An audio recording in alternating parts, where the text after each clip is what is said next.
now is a familiar face to Rebel News viewers. Many of you are probably wondering, what happened to Wild Bill? Well, here he is. He moved to Alberta and then got a job, I guess, technically in the oil patch, kind of. In the sector. In the sector, you work in oil field advocacy and fossil fuel advocacy. William Diaz, tell us what you've been up to since you came to Alberta. Yeah, well, thanks for inviting me on your show, Sheila. I do public relations in the oil and gas and energy sector, so I just advocate for Canadian energy because I believe, as many other young people do, that Canadian energy is the best energy in the world, the most sustainable, the best for the environment, creates jobs, creates revenue for government, for social programs. So I think it's important that we, first of all, learn all the benefits of the industry, that we're informed of the benefits, and that we advocate for its survival and sustainability in the future. Well, you haven't been in Alberta long, but boy, you sound like one of us. I want to ask you, just out of curiosity, I always wonder what it's like for people who move to Alberta from other parts of the country, because I get culture shock when I travel to other parts of the country because it's different. We really are different here in Alberta, but it's normal for me. As a young person who was living in Ottawa, of all places, and now you're in beautiful Calgary, what's Alberta. it been like?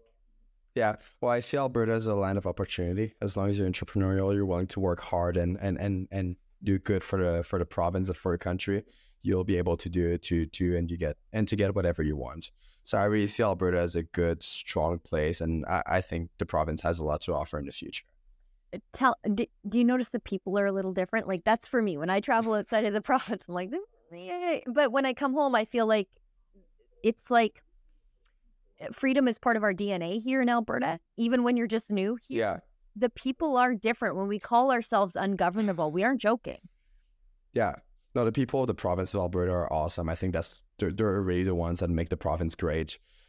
They're hard workers. They're people that are actually connected with what's running our country, which is the energy sector. They have a lot of people are just grateful for what we do here in the province, and I think that's what makes this province great.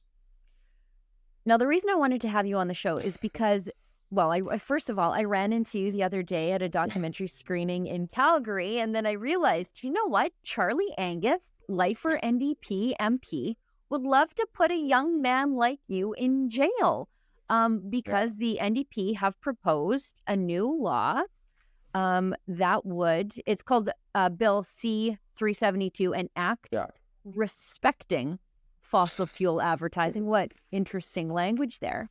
But basically they want to treat fossil fuel advertising in the same manner as the scary teeth that they put on cigarettes. And actually you can't even see a cigarette package when you go into or they have to be sort of blocked off and hidden, and you have to ask for it, and then they give you the cigarette package, and then you're like, oh, the scary mouth is on there. They want us to treat fossil fuels that way, as though they are a harm to our health, instead of the reason we're able to live in such a forbidding climate. Give us a brief rundown of what Charlie Angus would like to do to you. Yeah, so essentially Bill C-372 would make it illegal to advertise the benefits of Canadian oil and gas, which in my mind, it just blows my mind. And that includes the fact that it brings significant revenue to Indigenous communities nationwide. It includes that Canadian oil and gas is among the cleanest in the world. So if you mention either of those two things, you could either face up to 2 years in prison or have to pay $1.5 million in fine, which is insane. And you also can't highlight the fact that it creates jobs and significant revenue for the government, revenue, by the way, that goes towards hospitals, schools, parks, arenas, universities, etc. I was just in Grand Prairie this past weekend where the Alberta Winter Games were hosted. The Alberta Winter Games were sponsored by multiple oil and gas companies. The opening ceremony was held at the Bonnett's Energy Center. So just oil and gas really funds communities across the country, and this bill would make it illegal to say that. The bill also targets the phrases such as long as the world needs oil and gas, shouldn't it be Canadian? What's wrong with that phrase? And if you were to have stickers like these ones or hoodies with the images that say, I love Canadian oil and gas, you could also face up to 2 years in prison because of how vaguely worded the bill is. So it's just a crazy bill as a whole. It's wild. Like, you can get in trouble for advocating for Canadian oil and gas, Yeah.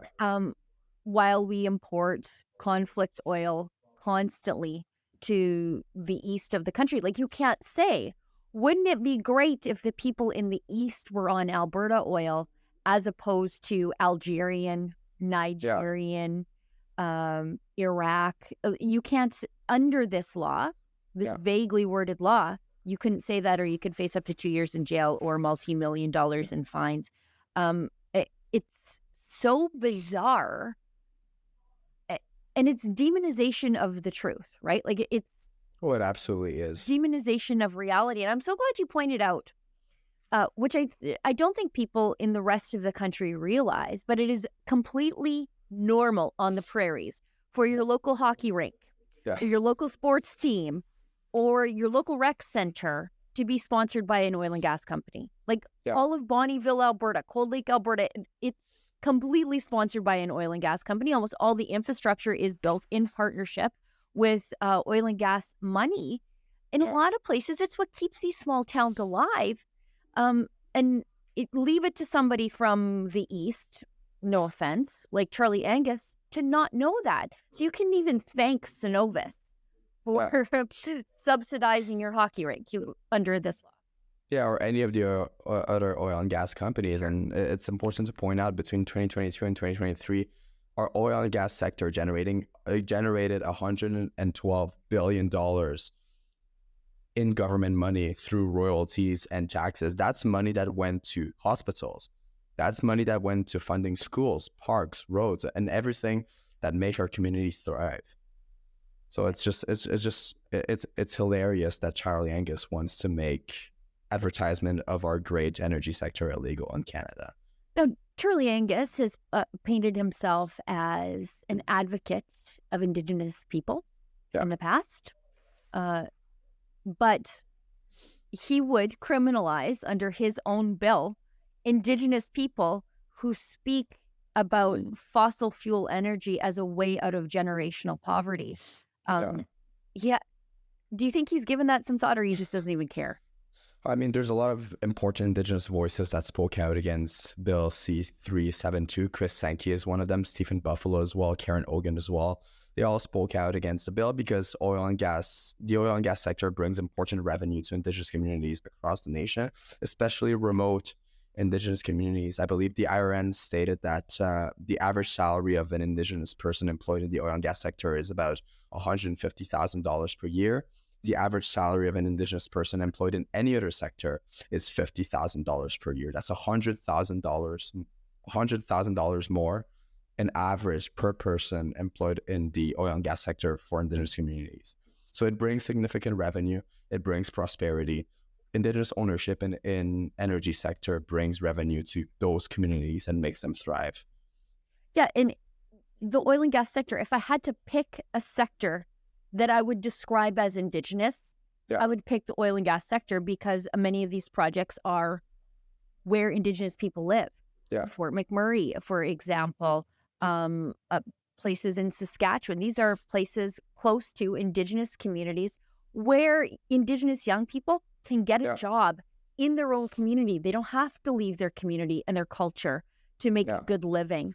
And I was looking at some numbers the other day, and Indigenous people are employed in the oil and gas sector at a rate that outpaces their rate of the Canadian population. In that, so they are overrepresented in the oil and gas sector, but just for the reasons I stated. And again, Charlie Angus is like, nope, put him in handcuffs, take him to jail. Well, it helps them break away from government dependency. It helps them become more independent and actually look for their own community's prosperity. So that's the reason why there are so many strong Indigenous voices that spoke out against the bill and that say, no, we're not going to stand by that. We're not going to say nothing about it. We're going to speak out about it because it brings prosperity to our communities.